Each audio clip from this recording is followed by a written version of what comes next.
Change makano wumve ko ukiri Mr. Jizo ndacyari wa wundi kabisa gafitemo n'ubundi tugendere bimwe gujumbera nka designer baby nje ngufata nka desire ujumbera nka designer baby nje ngufata nka desire ay baby kubango kunda byahinduye ubuzima bwanjye ngo nakora buri kimwe kugira ngo ukunde unyurwe n'amapfa yatera cyangwa twese turi haso baby nzategeta nziha ko yatuzagafata urabizi ntago nkunda kujarajara nta nubwo nje nemera yuko nababara kamo yewe Mr. G ase ubuse nibagishaka nkomezara babishaka byo abaheta batuvanga mu rukundo icyo ngukundira urabagegera iya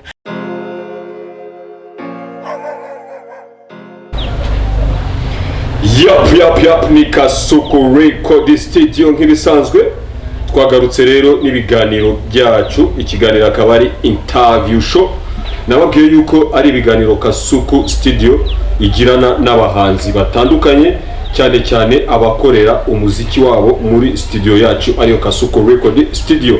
Imbere yagiye bafite abagabo babiri akaba ari n'abahanzi, ndagira ngo tudatinze tuyite tuba umwanya batwibwire kuko umwe we musanzwe mumuzi ariko ndagira ngo nawe yongera bibwire kuko nkeka ko hari ababa bamubonye bwa mbere kuri Kasuku Record Studio channel. Twagiye rero duhereye mu moso bwanje watagiye kwibwira abadukurikiye bose. Urap ni Mr. Jizo nkuko musanzwe munzi nkaba nagarutse kubaha show kabisa mbakubita ibintu bya danje mbategurira muri iyi minsi ariko ndizera ko mumeze neza abafana ariko murakonje bya hatari sinzi akantu kabaye ninjye uri kubatenguha se ariko murakonje kabisa ndashaka ko mwese expression yo nyene kabisa munyarukira hahande nyine tu share subscribe na comment tu ati ni Mr. Jizo nk'ibisanzwe ukaba wagarutse mu kiganiro. Jizo ndabona uri kumwe n'undi mugabo muri kumwe mu kiganiro n'ubwa mbere tumwakiriye kuri Kasuku Record Studio ariko nawe twamuha umwanya akibwira abadukurikiye babita ngo iki boss nitwa amazina yanjye nitwa Lil Gangster Mugaga abankora umuziki nyarwanda ariko nubwo bitaratera imbere niho tugana ndacyabategurira kabisa ingoma nyinshi cyane kandi abafanizi bacu mwese mugomba kudushyigikira tukareba ko natwe twageraho dushaka kugera ati kuvuga gahoro ndabona vibe ufite tukiraho Lil Gang nta vibe afite tumucangemo akantu sinzi ndabona na we barumani tegure dore umuntu hano ararwaye kabisa barumani akora umuti se birangire basi tumenye ko bimeze nabirenze kabisa ni Lil Gang Lil Gangster Mugaga vibe Uganda ndabakubitira kabisa ewana nzana impano yanjye ubwo nzana nakirishe ndi kumwe n'abasani ba Yuji ubwo nagiye numva umuziki nyine mfitemo akantu k'ubwoba mvuga nese bimeze bite ndagenda ndakubita guhera icyo gihe sinigeze nicara mfite ingoma 12 zose ariko nta mashusho ndagira nyine ariko turabigarukaho Lil Gang welcome kuri Kasuku Record Studio. Babwira ati ni ikiganiro interview show aho tuganira n'abahanzi bakatubwira ibintu bitandukanye cyane urugendo rwabo rwa muzika. Lil Gang ati mfite ingoma nakoze ingendo zitandukanye turabigarukaho tugarutse kuri Mr. Jizo. Mr. Jizo bimeze bite se bro? Cyane fresh mukanya haraturika kabisa. Mukanya haraturika bafitiye ikibombe cya danje barabizi ariko nanjye yo nahigereye ni yashonyine Rocky Sarges uje uvuga ngo twika nuko nawe wahageze uhita utwika eka mashara itagurumana kandi no mugabo twahuriye muri karabu duhuriye muri karabu bwari yagiye kuhatwikira so numva song iziziwe numva ni nziza ndavuga ntese dukoranye ntago ibyo bintu byazageraho bigera ubwo rero ni ko kuza kumureba n'ubu ngubu mukanya kuri Kasuku Radio bambe studio dufite ingoma tuza gukora ubwo ngubwo ni yohera abafanizi bacu na video tuzanjata Yeah. tugarutse inyuma gato wari urimo utubwira uburyo mwahuye ariko reka ninjire mu kibazo nyirizina. Jizo, uyu mugabo mwamenyanye mute? Imikoranire yawe nawe ni iyi? uyu muji nyine Lil Gang twarahuye kabisa, numva nyine afite ibintu bya danje kuko hari n'ingoma numvisha afitanye na Austin, navuze ati umukobwa yabirimo neza kabisa. Asaba nyine ko namwereka kuri Kasuku Record Studio, kabanza kabaha show nyine show kabisa. Ubundi tukaba twakora n'ikintu cya danje, abafana tukabatungura fo n'ikintu cya danje. Mwahuriye nyine twahuriye ku Gisimeti ndakeka tu mwahatwitse hahiye kabisa muri Karabo kabisa. Okay, Lil Gang, reka tugaruke rero kuri wowe. Ese genda ko tubazo turi very important. Waba waratangiye music ryari? So umuziki nawe utangiye 2009. Hari ukuntu ugenda ukora gake gake bitewe n'amafaranga kuntu yabuze. Ubwa mbere nkora ingoma bita You Are The Popular. Nyumvishije umuntu arambwira ati iyo ngoma ni nziza. Sinacitse intege, nakoranaga no bita Kira Cobra. Arimo ariga film production, mu minsi iri imbere turategura kubakubita amavideo aryoshye kabisa. Nukuvuga ngo genge wawe we yafashe icyemezo agana ishuri cyane rwose. Arimo arabyiga kuzajya twikorera video kuko twaragiye tubona amafaranga yo gukora video ni menshi cyane, kandi ushobora gutanga yo ku ishuri kugira ngo ubyikorere. Urumva turimo nihugura ubumenyi. Noneho amafaranga mwatekereje ko mwaba producer ba video ahubwo mwayishyuyemo school fees. Mwavuga mutureka tugende aho ubwenge bwa burundu cyane ku buryo wajya unanabikorera undi mujama wawe cyangwa undi musani wawe akaba yazamuka nawe akagera hagera. Urumva rero ko mwatugiriye ishyamba. Kirakabuzongera kuduha. Ntabwo bazongera gukoresha. Hari akazi kanyu ariko hari n'akazi k'umuhanzi bwite. Yego. Niko. Mwatugiriye ishyamba. Nukuvuga ngo ntakira kamuzongera kuduha. Ibiraka byo birahari, ahubwo mu dusengere munadufashe tubona amafaranga. Naho ubundi biryoha bisangiwe. Waruke rero nawe kwiga byibura music production. Niba mugenzi warimo ari kwiga video production nawe ugakubitamo audio. Bagahuriza hamwe ahubwo noneho mugatwekera hagashye. Ndahiga amafaranga ngo nje ku Nyundo, mfite hari umuntu wanjye uba muri Canada umutera nkungu ufasha.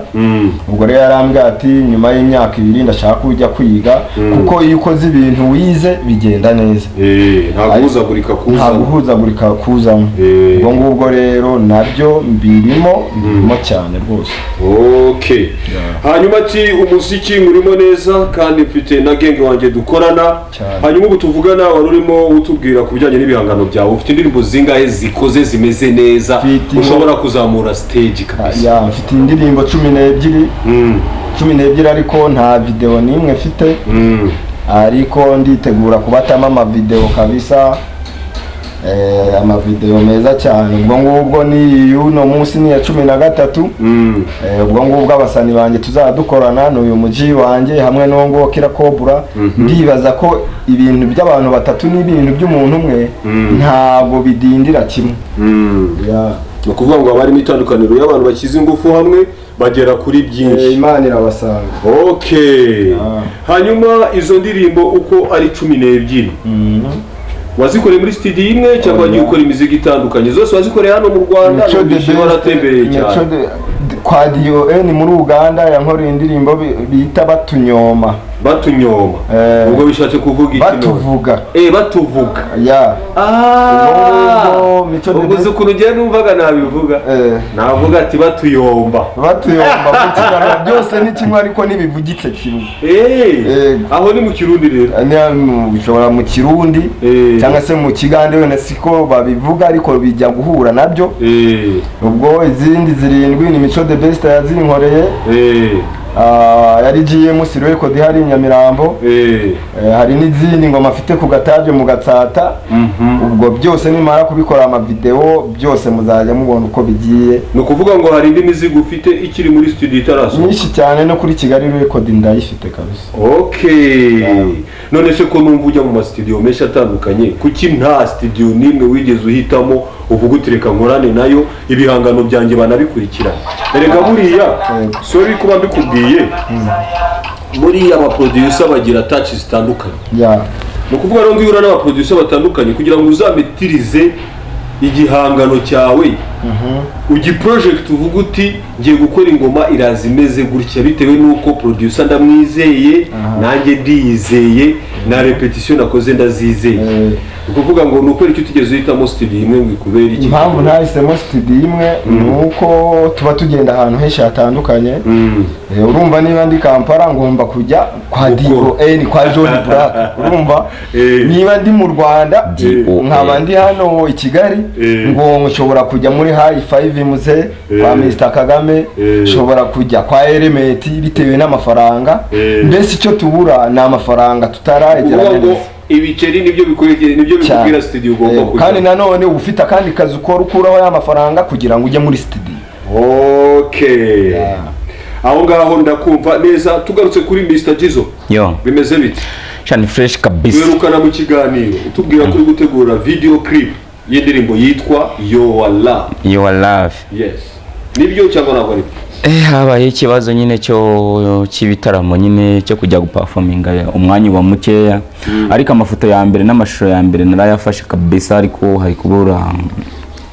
hari kubura editing nyine tu ariko cameraman wanjye abirimo kabisa fresh abirimo. We shooting zararangiye ibindi birareba ba producer. Okay. Dukomeje rero n'ikiganiro cyacu nababwiye yuko turi kumwe n'abasani babiri ni Lily Gang alongside Mr Jizo. Ikiganiro ni interview show mukaba mukigezweho na Kasuku Record Studio. Akaba ari ikiganiro tuganira n'abahanzi. Wowe utarakora subscribe, ukora subscribe, ukore share, ukore like, hanyuma ukore comment hasi. Nimba hari igitekerezo ufite cyangwa icyifuzo waba icyo ushaka kugeza kuri aba basani turi kumwe, waba icyo ushaka kugeza kuri Kasuku, ibyo byose turabyakira kandi tugusubirize igihe. Turakomeje n'ikiganiro cyacu hanyuma mwabasanimwe nkuko muri hano kuri studio za Kasuku. Mwaba mwaratangiye gukorana ryari nyuma yo kumenyana we na Mr Jizo? Yewe na Mr Jizo tumenyanye ntabwo haciyemo igihe kinini ni nk'amezi 3 ariko muri ayo mezi 3 twaganira ibiganiro byiza kandi bifite aho byatugeza twese ubwacu. Ubwo ngubwo rero kuva twamenyana tugomba gukomezanya mpaka buriya groupe iba ari nziza kurenza umuntu umwe koko ushobora kuza muri groupe ugakunda umuntu umwe undi ntamukunde undi agakunda undi ntamukunda undi agakunda undi. Niyo mpamvu twikize hamwe ngo duhurize ibitekerezo byacu hamwe cyangwa se urugendo rwacu rwa music hamwe. Okay. Hanyuma niba atari ibanga ni ukuvuga ngo mugiye gukorana projet ya mbere kuva mwaho cyane rwose. Iyo projet murayitegurira hariya muri Kasuku Record Studio cyane. Ubwo rero muraza kuduha kapera ko buragiye ntabwo njya meze ama freestyle abahari kabisa. Okay, mukanya turabyinjiramo neza. Ndakomeza mbaza Mr Jizo. Nagira ngo umpe incamake kuri project murimo gutegura ikubiyemo ubuhe butumwa, ese iraba yageze hanze ryari, ibyo byose byo dukeneye kumenya kugira ngo abakunzi bacu bayitegereze ariko bafite n'icyizere cy'uko iyo project agapfundikiye buri agatera amatsiko kandi buriya no kubwira umufana ikintu urimo umutegurira ugahita unakimuha ukakimuririmbira usanga ese cika intege zo kucyumva ahubwo wagira amatsiko yo kumva iyo project y'umuhanzi Lily Gang na Mr Jizo. We ayitegereze bine tu ayitegereze mu minsi mikira mugeraho kabisa. Okay. None nimba atari ibanga no kuvuga ngo projet nta kintu wabatangariza. Projet irimo ibanga. Irimo ibanga. Sibyo? Reka rero tugende ku bihangano nyirizina. Sibyo? Nagira ngo ngende barize Mr Lily Gang. Mu ndirimbo 12 uruvuze ufite. Wampayemo akapera kabisa freestyle imwe muzo wemera. Hari akaririmbo ufite muri Kigali Record bakita irinde rubyiruko. Urabona urubyiruko rw'ino minsi hari aho rutitwara neza hamwe na hamwe ariko tugomba kwitwara neza kuko ni twebwe ejo hazaza. Mfite indirimbo bita irinde rubyiruko. Waduhaho mu masaha y'ijoro hari abantu tutaryama turara dutegura erega haryama abana basigiwe imitungo twebwe igishoro badusigiye no kutugeza hano kwisi. Irinde rubyiruko irinde rubyiruko kamo va mu kigare ejo ni heza wirenge ihaniro ahubwo wowe kora inshuti mbi izihorere byose ni wowe yewe yo aho ni hamwe Austin yaririmbye se. iyo dukubitiye niyo Austin yaperforminzemo. Austin ni umugabo mwiza ukunda abahanzi kandi agatanga ubufasha ku gihe. Ureke babandi bakoresha idomo. Mr. Jizo mwenda bizuri icyamamare kuri Kasuku. Kumva imirongo waduhaye ni myinshi cyane. Ntabwo ndabe icyamamare kuko ntago abaturage ntago rwose ntago muri kuza muri beshi bimeze bite ubundi. Ndakonje se ntoya ndakonje ngiye nibyo ndi kubibariza ndakonje njewe meze neza ndi update ahubwo ikintu kibura ni mwebwe support yanyu ni ikomeye kuko ejo mwe na story ya Karirix ariko ndabona mutari kujyaho muri beshi sinzi impamvu mushyigikira umuhanzi wanyu afite impano akomeza aje hejuru kabisa abatemo n'ikintu cya danje muri iyi misi kandi kiri gutegurwa bacangwemo akantu bumve ko ukiri Mr. Jizo ndacyari wawo ndi kabisa gafitemo n'ubundi tugendere bimwe gujya mbera nka designer baby njye ngufata nka desire ujya mbera nka designer baby njye ngufata nka desire ay baby kuba ngukunda byahinduye ubuzima bwanjye ngo nakora buri kimwe kugira ngo ukunde unyurwe n'amapfa yatera cyangwa twese turi haso baby nzategeta nziha ko yatuzagafata urabizi ntabwo nkunda kujarajara nta nubwo njye nemera yuko nababara kamo yewe Mr. G ase ubuse nibagishaka nkomezara baba bishaka byo abaheta batuvanga mu rukundo icyo ngukundira urabagegera banyita umubandi ngo ntacyo mfite ukarenzaho kabarya gasinye ngo nimve mu bandi ngo ntacyo mfite ukarenzaho kabarya gasinye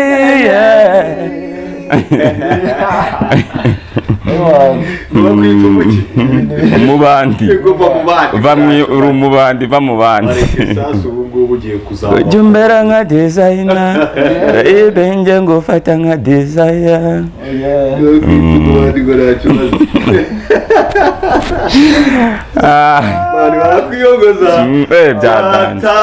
akabaheta tugomba kubikiza ni satani bibabungamo ugakora imana niyo mujaje uri hejuru wa byose. Okay Mr. Lily Gang nagira ngo rero mwibariza akabazo cyane rwose uri umuntu w'umuhanzi ariko buriya urugendo rwa muzika ngenda ruzi ruravuna cyane sibyo numbona hano kuri kamera nanjye buriya nagerageje kuba umusani birangira nirashe cyangwa niteye akantu kuntuza ndaparika ndavuga na asahange kana wabaye nka Yagose yago gusa bamuriho ndagase yago mwihorere ntabwo avugwa icyamamare tumwihorere twikomereze gahunda zacu nagira ngo rero nkubaze ubuzima bwawe cyangwa se mu rugendo rwawe rwa muzika nize mbogamizi wahuye nazo mu magambo make kugira ngo mbogamizi hari indirimbo nagiye nkora nashoyemo amafaranga ndazibura burundu none ntabwo wari uzi ko YouTube izibaho nari bitewe n'ahantu narindi bitewe n'ibintu narindi yego zimwe bo banazisiga muri studio ugasanga producer bamwe na bamwe banaziriye cyangwa studio yarimutse ariko biriya bintu bikunda kubaho mana bikunda kubaho gusa nanone na studio Nyamirambo ugasanga studio yagiye umusani wese nabwira wenda ukora yego none se ugasanga projet bazi yo mugiye muri studio nta hantu babaregistaringa ku buryo bafatana nimero zanyu wenda bakaguhamagara bati nimero urayimuha yewe nayo majwi yawe ukayasigamo ejo ugaruka usanga byahindutse cyangwa se bakubwira ngo indirimbo yajyanwe mashini yakwamye turadeletinga tugira ngo mashini yongere ikore neza okay ukawongera urumva icyo wankora uno munsi iyo ngarutse ejo sicyongera kunkora sicyongera gukorera hari igihe unanacika intege ukaba wanahindura projet yawe ukajya n'ahandi ariko kugenda umuntu adindira ariko nakubwiye dutangira ko icyo uzaba ntaho kijya ariko ngenda naganiriye n'abaproducer bambwira ko namwe mubigiramo uruhare uraza ugafata projet y'ibihumbi 50 n'urugero ukishyura avance ya 25 warangiza ukagenda ukamara amezi 6 utaragaruka ubwo bugira ngo studio ibyo bintu bikibitera hari igihe uwo muntu usanga atafite n'umuriro muri studio akakubwira ati mpa amafaranga tugura umuriro, zana akantu wenda ko kunywa kugira ngo vibe izamuke neza, ibyo byose ukabikora, akakubwira ngo indirimbo nimara kuyirangiza maze kuyimastering ibintu byose byuzuye uzagaruka umasigaye utwara ikintu cyawe. Kumbe reka da kumbi wibwo urumva hari igihe abajyangana na kujyayo ngaho cyangwa naramugura uwo muriro yakira undi musani nyarwanda basanzwe babona kuri televiziyo, nuko underground zigenda zisigara hasi. Okay, bivuze ngo ikibazo kiri mu ba producer ntabwo ari bose, ariko nanone harimo abatarabana. Ngaho fata akanya gato nk'amasegonda 10 usuza aba producer barya indirimbo z'abahanzi bakaziburisha neza. Ngamba mbitse mu mutima wanjye gusabo twakoranye barabizi. Vuga uti producer umbira indirimbo zikaburirwa irengero ndabushuhuje. None se nka DON twakoranye indirimbo ndamwishyura. Indirimbo ankorera audio nishyura na video ntawe yankoreye, nayo yakoze. Bivuze ngo video aracyayicaranye audio aracyayicaranye cyangwa se aranasupurimye ntiwamenye. Ariko ngewe wenda fite audio yanjye ninshaka video nzaza kuri kasu. Harya DON si umugandera akora Tony Buraka. Okay, no kuvuga ngo aba producer barimo kwitwara nabi imbere y'abahanzi, cyane abakeneye ubufasha bwo kuzamuka, abashaka umuntu ufite amafaranga arenze, kandi amafaranga arenze uhera hasi uzamuka, ntabwo kimwe yuko ushobora no guhera hejuru ukamanuka. Byose birashoboka. Izo rero ni zimwe mu mbogamizi cyane zigize underground, ariko ntabwo ibintu byose bihora ari ibibazo. Noneho mu rugendo rwa muzika niki kintu cyagushimishije? Ninde muntu waba yarakubereye intangarugero? Ikintu cyashimishije najyaga numva mama aririmba kera nkumva ni byiza, nkura niyumvamo umuziki, nkuze niyumvamo umuziki, njya kuwutangira naragiye nkora ingoma ya mbere ndi kumwe n'uwo bita Kirakobura, dukora indirimbo bita You Are The Popular. Dukubise You Are The Popular haba harimo abapinga bavuga ngo aya ngo isenga zikuririmba, ariko hari n'uburyo ki hari undi muhura akavuga ati komeza ndumva uzabafata. Dusubirayo dukora indirimbo bita Nyeganyega, simbuka manuka zamuka ku musaye nyeganyega cugusati ngisa ku musaka bisaye nyeganye manuka puntaraga utambuka ukaraga iby'inyuma tuhurire inyuma umugagamba ukuri yamani. Ni byinshi cyane anyway, ntago nanjye nakugira nk'utabizi muziki nuko biba bimeze, ariko never give up. Ntukajye ucika intege. Twakomeje na Mr Jizo, wowe ibibazo bimwe byagiye bikemuka wageze yujya nimbo urayifite fresh? Ndayifite kabisa, ariko nyine n'abafana mwebwe mugomba kubigiramo expression uruhare nyine rwo kugira ngo nanjye mbashe kuba nabaha ibintu bya danje birenze. Iyo tubakorera ibintu biryoshye, nibimara kuryoha mutwereke ko mwabikurikiranye, hanyuma dusubiremo n'ibindi kugira ngo natwe tugere kuri ya level bariya bose bari. Okay, turimo turagana ku musozo w'ikiganiro cyacu, turi kumwe na Riri Gang alongside Mr Jizo. Ikiganiro ni interview show mugezwaho na Kasuku Record Studio. Bakira ngo ni studio ikora ibihangano bitandukanye, ushaka umuziki, ushaka umwivugo cyangwa bavuga umwivugora, ikivugo, ushaka umugani, ikintu cyose kijyanye n'ijwi, ikintu cyose kijyanye na sound tugereho, ikintu kijyanye n'ishusho tugereho, ikintu kijyanye n'ubufasha ushaka kuzamuka uri umuhanzi ukizamuka tugereho. Hanyuma rero ugomeje kuri Mr Jizo hari program ufite yo gufasha abahanzi promoting the last kabisa. Ubwo turi mu kiganiro bigeze he, hanyuma uhituboneraho ubaha imbuga nkoranyambaga zawe. Turagaruka kuri Riri Gang tugana ku musozo w'ikiganiro, kandi dukomeza kubwira abantu ati mukore subscribe kuri Kasuku Record Studio. Ibindi mu ikintu nababwira waba uri umwapcoming wifuza gukora indirimbo audio cya video, Mr Jizo arahari ngabikufashemo kabisa. Yenda nubwo nanjye nta hantu harenze ndagera, ariko uburyo ndimo nuko niyumva naho magaze binyemerera kuba naguha kuri connection yagufasha nyine gupromotinga ibyo wifuza gukora, nawe ukaba umwe mu byo ukabona kimwe mu byo wifuza. Icyambere, umuntu wifuza gukora audio, shyira nimero yawe muri comment, wandikemo naho uri, donc nicyo wifuza. Noneho nge tuzavugana, nzaguhamagara tuvugane nkubwira ahantu nsanga ube wakora ibyo wifuza. kandi nta bintu bikaze tuzaguca make nta kibazo kabisa. Okay, hanyuma ku muntu ushaka kureba bimwe mu bihangano byawe nta mbuga nkoranyambaga ukoresha ziri direct for Mr Jizo?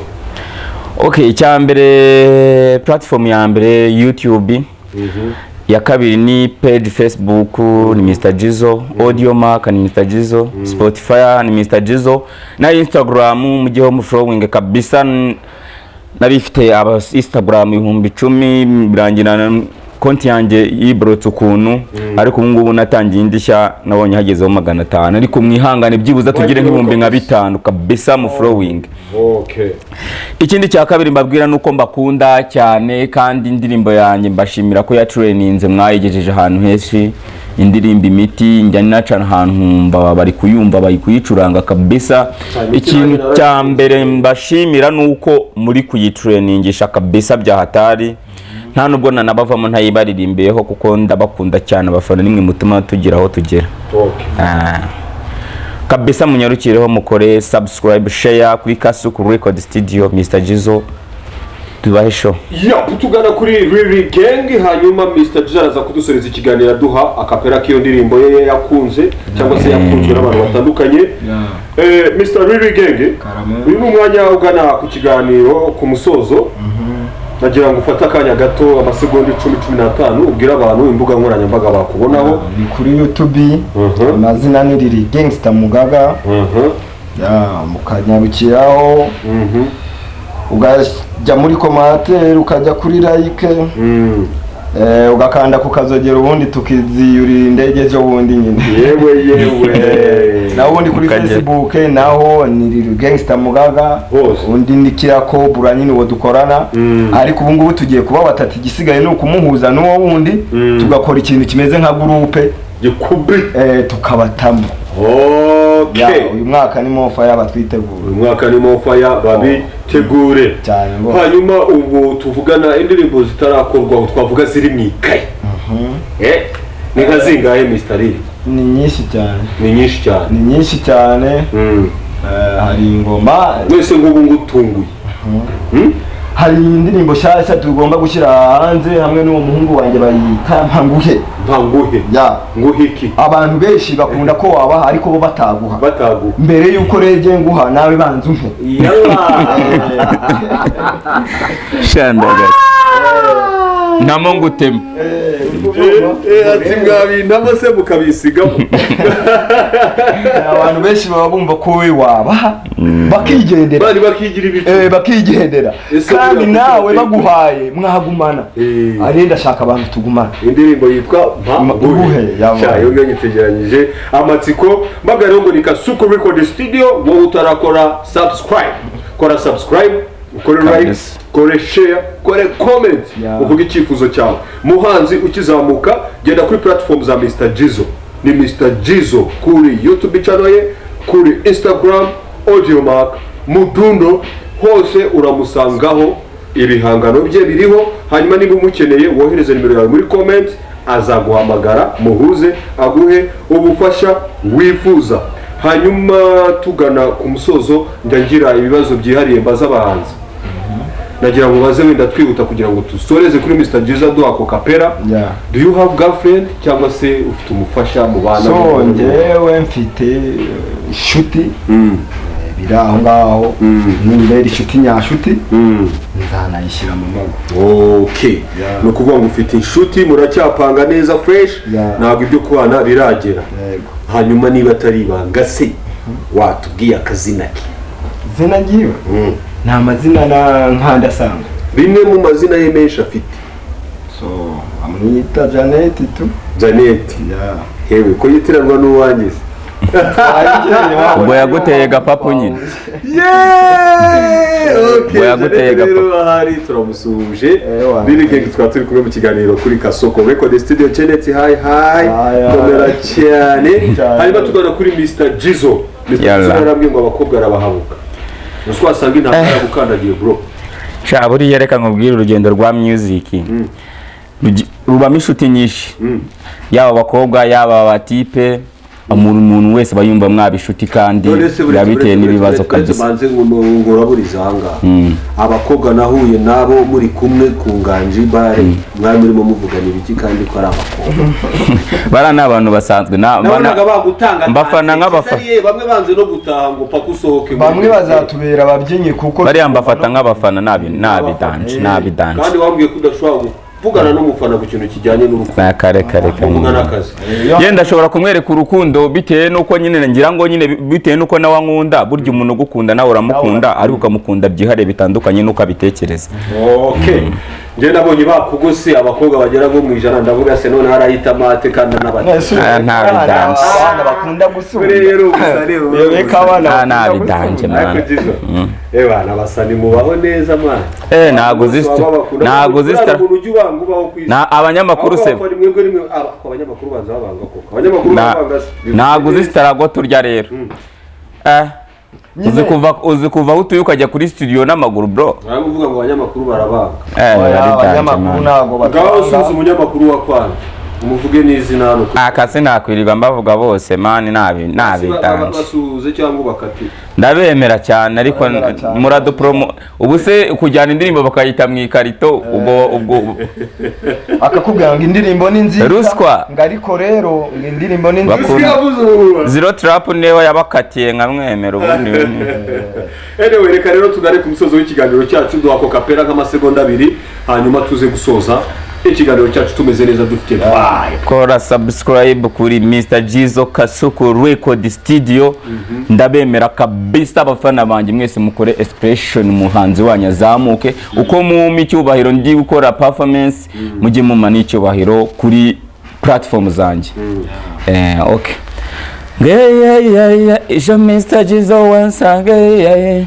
Go baby yo wakunze nujya wiburira koresha ukushoboye ushaka kuneze sinanagutaya huzu za kumutima imana impaye ijuru nakwiturizamo urakambogege kanje agapomeshenje baby vangavange yo miti kutujeste uri flow uri so fiti nago wankundeye ze designer cyangwa gukora body it's alright amaniga rakubonaga kwama ukaba bize bebuka yakwama sina ngombwa ngo nkundire kocho sina ngombwa ngo nkundire dola amaniga gushaka nuju yitaho abarishisha kashi uba chaya huzu uye baby one time any two time and you jungore limiti baby one time any two time shaka vange yo miti ufite uburyo makisa abana bagapanika buri nixanye rovuka yibwirutireka izo geste nkorera zi emotional baby boy ako gafesi karabahana ninje bad man king ndi kongwe urabise ko mwemera for ay baby man king ndi kongwe urabise ko mwemera. Thank you so much Mr Jizo actually mwakoze kuza mu kiganiro kabisa nanjye ndabemera. Thank you so much kwitabira ikiganiro. Thank you brother. Tubabwira ati n'ubutaha tuzaba turi kumwe hanyuma Mr Jizo wakoze nawe kwitabira ikiganiro cha kabisa kandi no wagikurikiye muhaye respect bro. Okay, thank you so much, see you next time.